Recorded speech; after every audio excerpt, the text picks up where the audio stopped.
Hello everyone, my name is Kamod और आज हम पढ़ने वाले हैं 11th क्लास बिजनेस स्टडीज का chapter 1 nature and purpose of business. ये इस चैप्टर का पार्ट 4 है। इसके पहले के 3 पार्ट और बना के मैंने अपलोड कर दिए हैं, जिनका लिंक आपको डिस्क्रिप्शन और आई बटन में मिल जाएगा। चलिए देखते हैं आज की क्लास में कौन कौन से टॉपिक्स पढ़ने वाले हैं। आज हम पढ़ेंगे ट्रेड क्या होता है, व्हाट इज ट्रेड, और ऑक्सिलरीज टू ट्रेड क्या होता है। तो इसको समझने के पहले एक एग्जाम्पल लेते हैं। आप सभी के घर के बगल में रिटेल शॉप है। उस रिटेल शॉप पे एक बहुत कॉमन सा बिस्किट पार्ले जी अवेलेबल है। अब मुझे ये बताओ, पार्ले जी बिस्किट बनता तो बहादुरगढ़ हरियाणा में है और पंतनगर उत्तराखंड में है। उत्तराखंड और हरियाणा बनता है। अब मान लो कि आपका घर है कर्नाटका में, तो ये कर्नाटका में अवेलेबल कैसे है, ये कैसे हो पाता है? क्या वो जो आपके बगल में रिटेलर, क्या वो खुद बनाता है? नहीं, उसके पीछे 2 चीजें जिम्मेदार है। पहला आपका रिटेलर, जो वो चीज वहां पे अवेलेबल करवा रहा है, ट्रेडिंग कर रहा है। दूसरा ऑक्सिलरीज टू ट्रेड, जिसकी वजह से, जिन सर्विसेज की वजह से वो हरियाणा और उत्तराखंड से कर्नाटका पहुंच पाया है। ठीक है, तो यहाँ पर बेसिकली ट्रेड का मतलब क्या होता है? ट्रेडर का काम होता है चीजों को खरीदना और without doing any physical change, बिना किसी फिजिकल चेंज के उसको एज इट इज बेच देना। हमने इससे पिछली वीडियो में इंडस्ट्रीज के बारे में पढ़ा था सॉरी, हमने इससे पिछली वीडियो में इंडस्ट्रीज के बारे में पढ़ा था। इंडस्ट्री में हमने पढ़ा था प्राइमरी, सेकेंडरी, टर्शियरी। प्राइमरी में होता है चीजों को एक्सकेवेट किया जाता है नेचर से, अर्थ से। सेकेंडरी में इसको कन्वर्ट करके फिनिश गुड बनाया जाता है और ट्रेडर उसको परचेज करता है, एज इट इज उसको बेच देता है without doing any physical change. कहने का मतलब, मेरे घर के बगल में एक स्टेशनरी है, उससे मैं मार्कर लेकर के आया हूँ। ये मार्कर उसने नहीं बनाया था, उसने मार्कर आगे से खरीदा है और मेरे को बेच दिया अपना प्रॉफिट का अमाउंट ऐड करके। उसी को ही ट्रेडर कहते हैं। ट्रेडर का मतलब होता है आपके डोर स्टेप तक, अब हम डोर स्टेप भी कह सकते हैं क्योंकि चीजों की होम डिलीवरी हो रही है। ठीक है, ट्रेडर का मतलब होता है चीजों को डोर स्टेप तक अवेलेबल करवाना और आगे से खरीदना, अपना प्रॉफिट उसमें ऐड करना एंड डोर स्टेप तक या घर के पास वाली दुकान तक अवेलेबल करवाना। ठीक है, तो ट्रेड का मतलब क्या हो गया? मैं यहां पर लिख देता हूं, selling goods and services for profit motive. चीजों को बेचना, गुड्स और सर्विसेज को बेचना प्रॉफिट मोटिव के लिए। ठीक है, तो ये ट्रेड तो बहुत कॉमन है, आपने बहुत पहले से भी सुन रखा है ट्रेडर के बारे में। लेकिन अब इसके टाइप्स है। कुछ टाइप्स क्या है? दो तरीके के मेन मेजरली ट्रेड होते हैं। एक तो होता है डोमेस्टिक, जो विद इन द कंट्री होता है। कहां होता है? With in the country. Foreign trade आपको अच्छी तरह पता है, आउटसाइड द कंट्री होता है। अब विद इन द कंट्री में इसके 3 टाइप है, लोकल, स्टेट और इंटर स्टेट लेवल। ठीक है, ये इसको समझने का सिंपल तरीका है। अगर आप स्पोर्ट्स में हो, आपके स्कूल में, आपकी क्लास में कोई स्पोर्ट्स में है, तो आपने सुना होगा जोनल्स खेल करके आया है, स्टेट लेवल खेल करके आया है, या स्कूल लेवल पे खेल करके आया है। स्कूल लेवल का मतलब होता है विद इन डिस्ट्रिक्ट, यानी कि अपने ही डिस्ट्रिक्ट के अंदर चीजें बनाना, बेचना या खरीदना और बेचना। बनाना नहीं होगा, सिर्फ खरीदना और बेचना होगा। कहने का मतलब क्या है? मान लो कि ये स्टेशनरी से जिससे मैं मार्कर लेकर के आया हूँ, वो होलसेलर से लेकर के आया है और होलसेलर जो है जस्ट बगल में 2 गली आगे ही उसकी शॉप है। तो होलसेलर से लेकर के आया और उसने यहाँ पर बेच दिया। बाय द वे, मैं रहता हूँ पालम डिस्ट्रिक्ट में, जो कि न्यू दिल्ली में है। तो पालम से ही उसने खरीदा और पालम के अंदर उसने मेरे को बेच दिया। तो ये तो हो गया विद इन डिस्ट्रिक्ट। अब बात करते हैं स्टेट लेवल। स्टेट लेवल का मतलब क्या होता है? और मैं एग्जांपल ले रहा हूं दिल्ली का, जो कि एक हाफ स्टेट है, यूनियन टेरिटरी भी है। हुआ क्या, वहां पर पालम में होलसेलर है जो कि मार्कर्स बेचता है। एक जो रिटेलर है वो पालम में होलसेलर से मार्कर लेके गया और उसने बगल में जहांगीरपुरी में, चाहे आजादपुर, जहां पर मंडी भी है, वहां पर उसने मार्कर बेच दिए।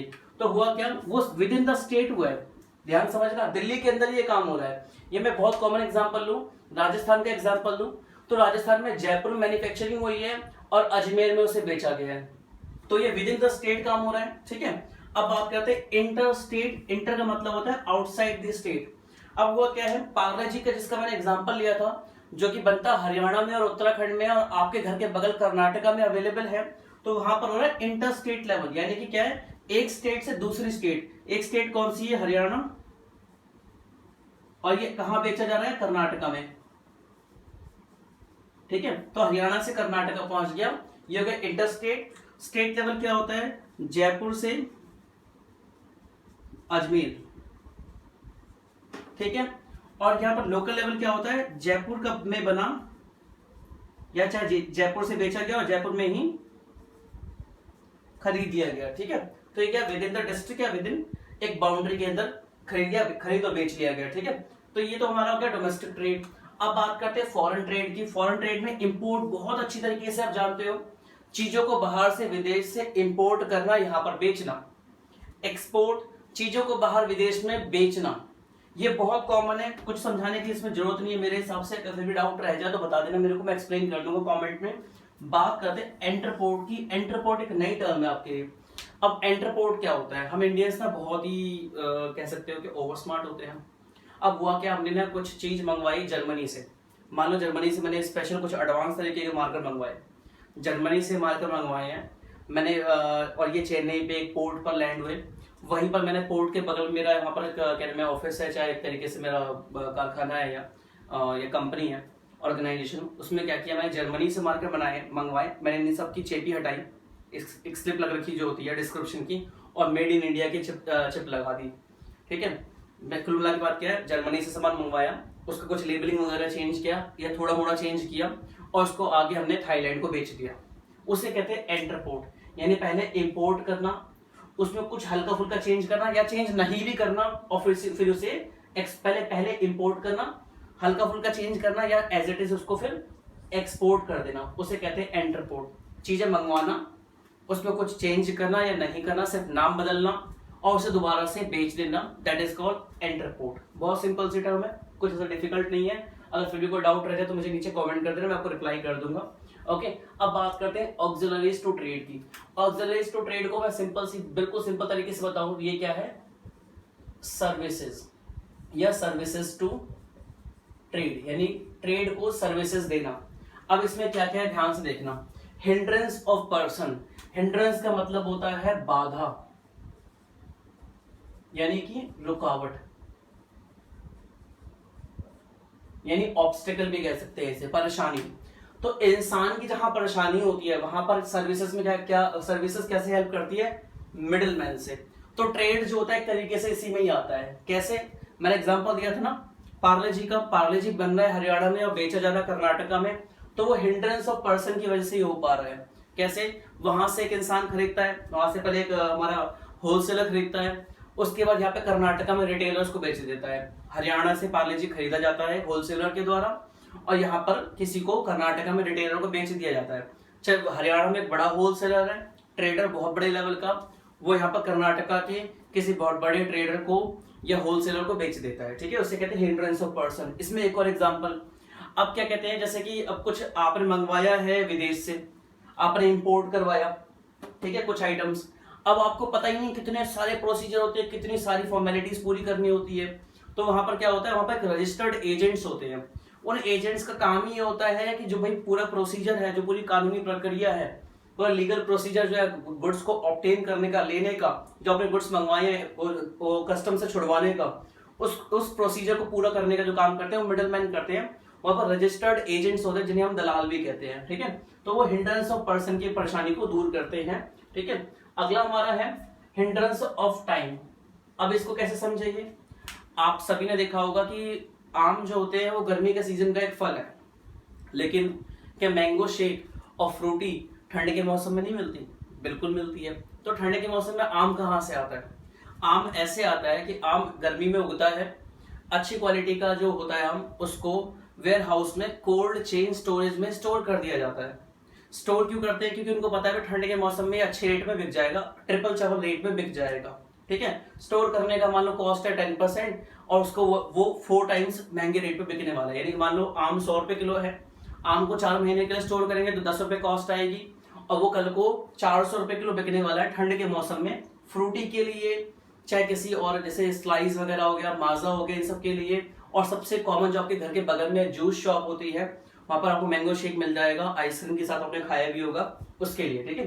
तो हिंड्रेंस ऑफ टाइम, समय की रुकावट को कैसे दूर किया जाता है? वेयर हाउसिंग द्वारा। मैंने इसमें एक और टर्म समझाई आपको, वो था cold chain storage. Cold chain storage क्या होती है? जहां पर सब्जियां वगैरह रखी जाती हैं, और वेयर हाउस में क्या कॉमन सामान रखा जाता है। तो वेयर हाउस की एक टर्म है कोल्ड चेन स्टोरेज। अगली बात करते हैं हिंड्रेंस ऑफ इंफॉर्मेशन और नॉलेज। अब क्या है, मैंने अपना यूट्यूब का चैनल बनाया, मैं पढ़ा रहा हूँ, अच्छा पढ़ा रहा हूँ, बुरा पढ़ा रहा हूँ, कैसा भी हो तो आप जज करोगे, ठीक है। लेकिन मैंने चैनल बनाया है तो लोगों को पता कैसे लगेगा, मैं कैसे बता पाऊंगा क्या मैं हर किसी को, जितने भी लोगों को जानता हूँ, ये जितने भी मैंने स्कूलों में पढ़ाया उन सब बच्चों को घर घर थोड़ी जाके बोलूंगा, वैसे ही लॉकडाउन का टाइम चल रहा है, ठीक है। तो उस केस में क्या करूंगा, मैं एडवर्टीजमेंट करूंगा। अब पेड एडवर्टीजमेंट करना मेरे बस की नहीं है, अभी मेरा वो लेवल नहीं है। तो उस केस में मैं कैसे एडवर्टीजमेंट करूंगा, मैं फेसबुक का सहारा लूंगा, मैं इंस्टाग्राम का सहारा लूंगा, मैं ट्विटर का सहारा लूंगा, ठीक है। इन सब सोर्सेस से मैं क्या कर पाऊंगा, अपनी एडवर्टीजमेंट कर पाऊंगा। या तो फिर, और ये तो मेरा एग्जांपल हो गया कॉमन लेवल पे। अब जैसे कि मान लो कुछ नया प्रोडक्ट आया है, उस प्रोडक्ट का काम क्या है कि वो आप सभी के घर में गैस सिलेंडर होगा, गैस सिलेंडर को जब किचन में रखते हैं तो वहां पर वो लाल सा निशान पड़ जाता है जंग का, ठीक है। अब क्या होता है, वो निशान छूटता नहीं जल्दी से। तो एक नया प्रोडक्ट आया लाइजॉल का, उन्होंने कहा जी ये जंग के निशान, ये टोटियों पे जो रस्ट लगा रखा होता है, ये सबको हटाने के लिए एक नया प्रोडक्ट आया है। तो जब तक लाइजॉल वाले उसकी ऐड नहीं करेंगे तो हम लोगों को पता कैसे लगेगा, हम लोग उसे खरीदेंगे कैसे। तो यहाँ पर क्या है, जो इंफॉर्मेशन नॉलेज की जो कमी होती है, बाधा होती है, वो दूर की जाती है एडवर्टीजमेंट से, ठीक है। जब तक आपको पता ही लगेगा कुछ नया प्रोडक्ट आया है तो तक कैसे काम चलेगा, मतलब आप खरीदोगे कैसे उसे, ओके। आगे बात करते हैं हिंड्रेंस ऑफ रिस्क। चलो इन्फॉर्मेशन में को बात करते हैं। सभी को पतला होना है, पतला होने के लिए बहुत सारे उपाय ट्राई किए लेकिन पतले नहीं हो पाए। तो पता लगा कि भाई किसी कंपनी ने ग्रीन टी ने किसी लिप्टन नाम की कंपनी ने ऐड किया जी हमारी ग्रीन टी पियो, ग्रीन टी सू पियोगे खाली पेट में तो पतले हो जाओगे। आपने ट्राई किया, वो प्रोडक्ट काम भी कर रहा है। अब मुझे बताओ, जब तक कि आपको एडवर्टीजमेंट से पता नहीं लगा होता तब तक उस प्रोडक्ट को यूज कैसे करते। तो वहां पर इंफॉर्मेशन और नॉलेज कैसे मिली, एडवर्टीजमेंट से मिली, ठीक है। आगे बात करते हैं हिंड्रेंस ऑफ रिस्क। रिस्क बहुत इंपॉर्टेंट है, अगली वीडियो रिस्क पे आएगी।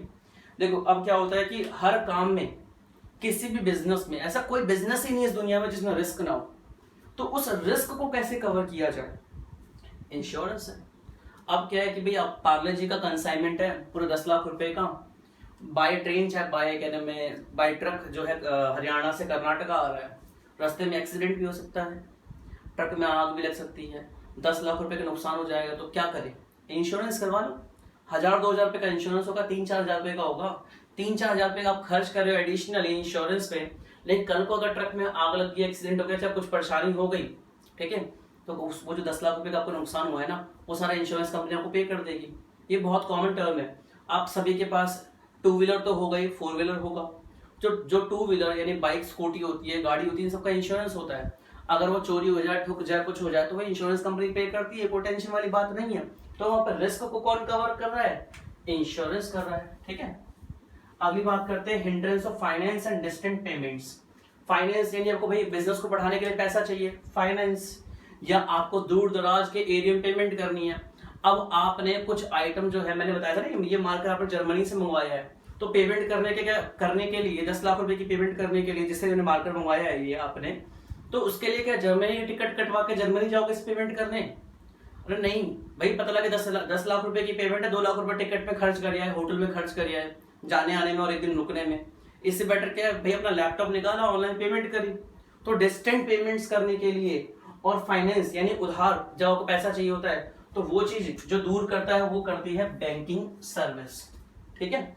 जैसे कि आजकल कोरोना का टाइम चल रहा है, अब बहुत से दुकानदारों को डर लगता है कि भैया किसी से पैसा ले, पता लगे वो बंदा अफेक्टेड हो कोरोना से, अब उससे पैसा ले रहे हो, उसके उस नोट में वो जो है उसके घर में वायरस आ जाएगा, उसको छू लेंगे तो दुकानदार को हो जाएगा। तो दुकानदार क्या कहता है, जी भाई अब मुझे ऑनलाइन पेमेंट कर दो, पेटीएम से या भीम ऐप से। तो कैसे हो पा रही है, वो बैंकिंग से हो पा रही है, ठीक है। आगे बात करते हैं हिंड्रेंस ऑफ प्लेस, यानी एक जगह से दूसरी जगह सामान पहुंचाना कैसे हो पाता है, ट्रांसपोर्टेशन से। मैंने एग्जांपल दिया था ना, हरियाणा बन रहा है, बहादुरगढ़ में पार्ले जी बन रहा है और बिक रहा है पूरे ऑल ओवर इंडिया, बल्कि विदेशों में भी बिकता है, बता दूं आपको, और सबसे ज्यादा बिकता है कनाडा में, ठीक है, कनाडा, सॉरी, ओके। तो आज की हमारी वीडियो में फिलहाल इतना ही। अगर ये आपको वीडियो अच्छी लगी हो तो लाइक शेयर सब्सक्राइब जरूर करें। हमारे चैनल का नाम बनी वाली कॉमर्स है। मिलते हैं अगले किसी वीडियो में। Till then bye bye, see you, have a nice day.